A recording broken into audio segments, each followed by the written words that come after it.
Hi guys, my name's Adam and welcome to my new video.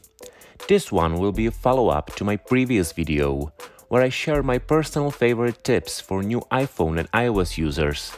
And because I couldn't possibly fit all my favorite features into one video, here's the second one with even more tips. I know a lot of you love the iPad, and I recently noticed that there are many new iPad users owning their very first iPad. So in this video, I will be presenting the essential useful features of the iPad and iPadOS, which can help you take a full advantage of your devices. So what are those tips? Let's find out. Here we go. For the past few years, Apple has been adding more and more features to improve multitasking, and it all starts with the split view and slide over. Split view is basically the ability to run two windows simultaneously side by side on your screen. So how can you do this? Let's see, it's really simple. Here I am on the home screen of my iPad, and I open, for example, the App Store right here. So here I have a full screen App Store. But what if I want to open another app next to it? So by swiping up, I reveal the dock, and here I can pick, for example, Safari. And if I hold my finger on the icon and move it to the far left or right, I can enter the split view. You can see I have two windows open side by side, and I can interact with both of them at the same time. I can even change the size of each window by simply swiping from the middle. And the best thing is when you close these apps and open the app switcher, then the iPad remembers that you had these apps open side by side and creates these spaces so you can open them side by side again. But sometimes you may want to have an app opened in a full screen, but you want to quickly peek at some other app. I often need this when I'm, for example, writing an article and I want to have a quick look at Safari where I have websites with my sources opened. And here comes the slide over, the best feature for these use cases. So how do you use it? Let's open, for example, Microsoft Word here. And now I want to peek at some other website, for example, but still have the Microsoft Word open in full screen. So I open my dock, and from here I do almost the same gesture like when I was triggering the split view. I hold the Safari icon, but this time I don't move it to the far left or right, but I release it sooner, like this, and you can see Safari is now opened in a floating window over the main app. I can move it to the other side, or I can hide it by simply swiping it away. I can always bring it up by swiping from the right of the screen. And the best thing is, I can have many of these floating windows opened at the same time. So let's open many of these.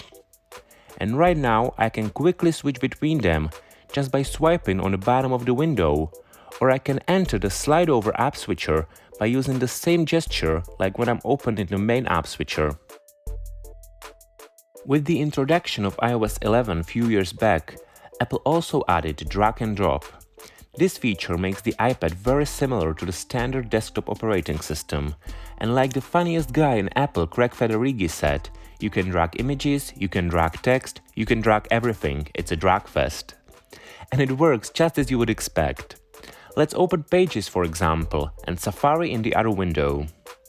And I have a picture here in Safari, and I would love to use it in my Pages document, but I don't want to download it and then import it to my document. So I can just quickly drag the image and drop it to the document, just like that. And you can drag and drop anything, not just images. You can, for example, drag and drop links or everything in the Files app.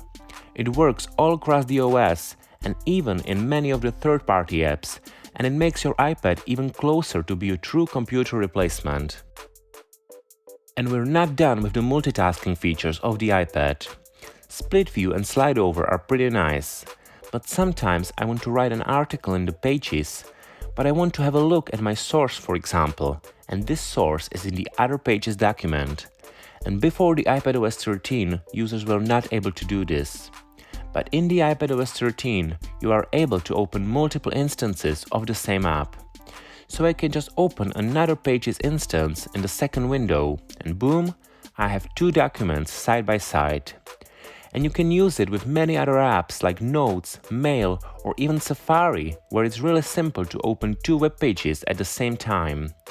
You can either create a new tab and just drag this tab to the second window just like this. Or you can even press and hold onto the links at your web page and create a new windows right from these links. It cannot be more user-friendly than this. And the last of the multitasking features of the iPad is the picture-in-picture. And by the name of it, you can easily guess what this feature does. You can watch your videos in a small floating windows while you're doing other tasks on your iPad. And just as you would expect, it's really simple to trigger this feature. Let's go to the Netflix app, for example, and you can see I have a video here. So let's press play. And now I want to open another app, but I still want to keep watching my video. So how do I do it? It's very simple. I just keep the video playing and I swipe up to close the app. And boom, you can see that my video keeps playing in this little window. And I can even drag it around the screen wherever I want. I can make it smaller or bigger, or I can just swipe it away if I want to focus on something else, for example, and then quickly come back to it. And when I open another app, this floating window is still on top. I can also pause the video, completely close it, or get back to the original app. And that's picture-in-picture. I love apps that support it, and I don't understand why, for example, the official YouTube client still doesn't have this feature after all these years.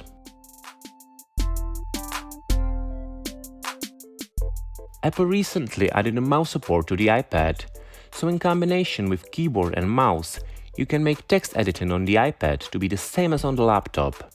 But a lot of people don't have keyboard or mouse with their iPads, and they edit their text using only the software keyboard. And for those users, Apple added new gestures to make their text editing experience much easier. So let's have a look. First thing is the scrolling. If you have a long text and you want to get to a specific part, you don't have to swipe like crazy.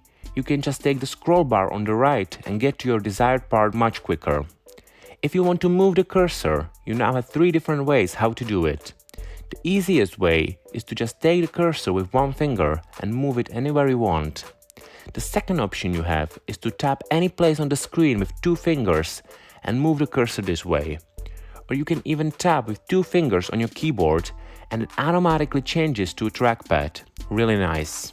If you want to select the text, you can just double tap the word and then by using 2 fingers you can adjust the selected area. Or you can tap the screen 3 times to select the whole paragraph. If you tap anywhere on the screen with 3 fingers, you get this menu at top with options to undo, redo, cut, copy and paste. But you can also do this by using new gestures. So to quickly undo some changes, you just swipe from right to left with 3 fingers. And to redo, just do the same gesture from left to right. And there are also new gestures to quickly cut, copy or paste. So let's select the whole paragraph right here. And now I just do the pinch up gesture with 3 fingers and the paragraph is copied. If I do this twice, then it's cut. And how do I paste it? I just do the pinch down gesture with 3 fingers and you see the paragraph is pasted. It's really simple and it feels so natural. And that's the new text editing features in the iPadOS 13. This tip is just a quick simple feature that will come handy for those iPad users who own an Apple Pencil. A lot of people uses their iPads with the Apple Pencil to quickly take notes at school, for example. But sometimes you need to take your notes quickly, but to do this you have to wake up the iPad, put in your passcode or use Touch ID or Face ID, and then find where your Notes app is located. Open it and press the button to compose a new note. This can take you approximately 10 to 20 seconds. But you can do this in one simple step in 1 second. You wanna know how? Let's see. I have my iPad locked, so I just take the Apple Pencil and I double tap anywhere on the screen, and boom, the Notes app is opened and I can start taking my notes. And yes, you don't need to put a passcode or use Touch ID or Face ID, but don't worry about the security, because if you want to see all your notes or leave the app, then you need to authenticate yourself. Do you sometimes want to reorganize your icons at your home screen, for example, but you don't do it because you don't want to spend an hour moving all the icons one by one? then you probably didn't know that you can quickly move multiple things at once. How you do it? Just long press any icon you want to move, and when you get to this jiggle edit mode, just keep one finger on the icon and use your other finger to add icons you want to move. You can add as many as you want, and then you just move them anywhere you like, all at once. Really simple. And the best thing is that this feature doesn't work only on your home screen, but it's implemented across the whole OS. So you can use it, for example, in the Files app to quickly move many files at once. Pretty handy, don't you think? And guys, that's it for today's video. In this one, I wanted to show the new iPad users the essential features of the iPadOS for better multitasking, or just the quicker ways to do some stuff. iOS and iPadOS have become complex operating systems with tons of features that are not always visible to new users, for example. So I want to continue making these types of videos to present the most useful of these. So expect a new one very soon. Do you use iPad? And which features are your most favorite? Let me know in the comment section down below, and don't forget to give me a thumbs up if you like this video, it helps me a lot. Also consider subscribing for more content like this. So until the next time, have a great day, stay safe, stay healthy, stay home if possible, and see you in the next video. Bye!